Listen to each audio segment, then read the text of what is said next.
I'm Erik Halterman of RotoWire, and this is the first of my weekly trade tips videos this season. Now, once the games get underway, these videos are going to be full of recommendations for specific players, but since I'm recording this just before opening day, that's going to be a bit tricky this week. No stats on the books so far. So instead, what I've got for you today is 4 tips for how to find the right trade in the first few weeks of the season. We'll start with the most basic and end with the most complex. Starting with, look for players with bad surface stats and good underlying numbers. Although, to be blunt, this is really only something that works in a league with pretty inexperienced players. If you try this in early April in a league full of experienced fantasy players, you might even offend somebody by offering them a trade that's obviously idiotic. Now, if we're several months into the season, reasonable people can agree on whether a player is going to regress all the way to his underlying numbers or if he's doing something to earn his unexpected results. But after a week or two, you should trust the underlying numbers. Look for a pitcher who's given up plenty of runs in the first 2 or 3 starts, but who has good strikeout and walk numbers, or look for a hitter who's being held down by bad BABIP luck. Offer somebody who you picked a few rounds later than that guy and hope that you catch an overreactive pessimist. But again, not going to be a lot of overreactive pessimists among the more experienced players.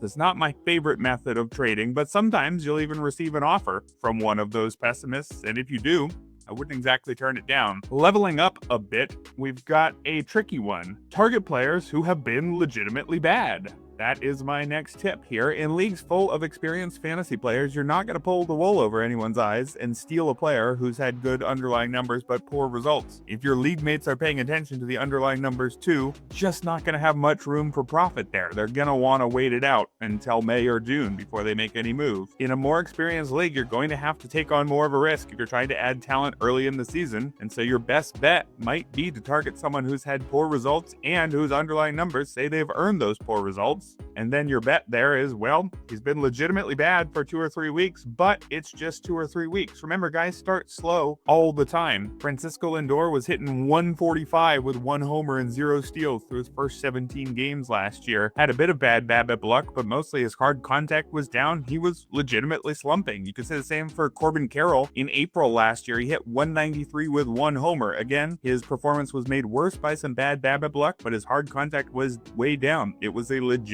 bad month for Carroll. If you had acquired Lindor or Carroll early in last season, though, it would have been uncomfortable at the time, but you might have been able to get a genuine discount on some players who turned it around the rest of the year and were the same player they were always supposed to be. It's really only these guys that you have a legitimate reason to worry about where you're going to have a shot at a real discount in an experienced league, though. So find somebody who you're a little nervous about and hope their current owner is far more nervous, and see if you can make a deal. My third tip is to like and subscribe to this video for a bit of extra good karma, and to subscribe to rotowire.com.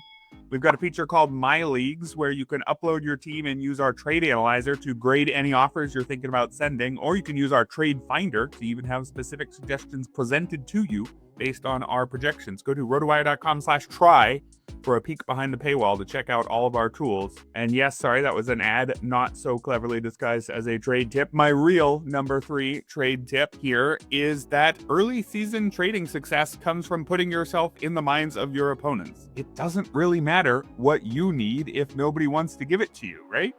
You'll have better luck if you forget about your own roster for a minute and scroll through all your opponent's rosters looking for an obvious hole, whether that's a hole at a specific position, maybe a hole in a particular category.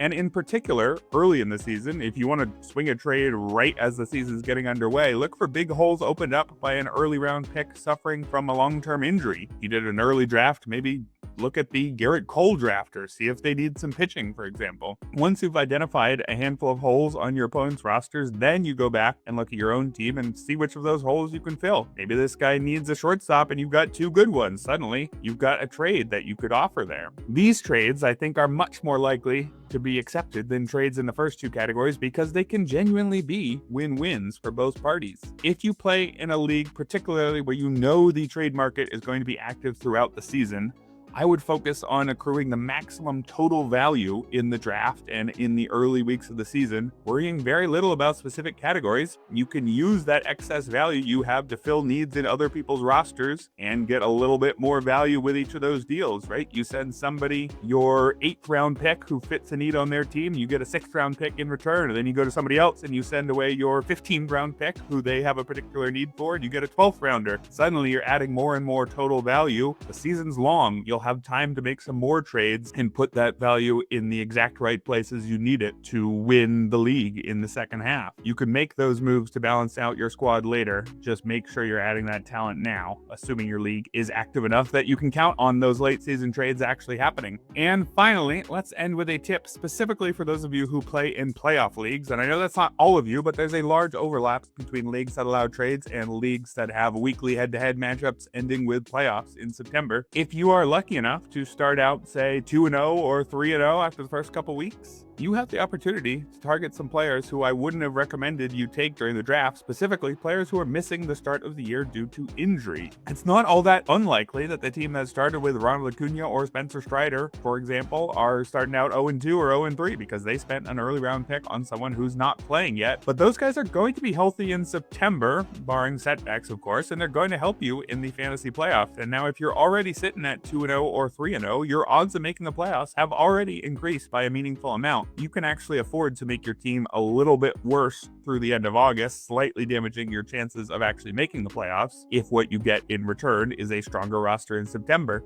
Now, conversely, if you started 0-2 or 0-3, it doesn't really matter how good your roster is going to be in September if you don't get to the playoffs. So it's time to refocus on making sure you actually get there.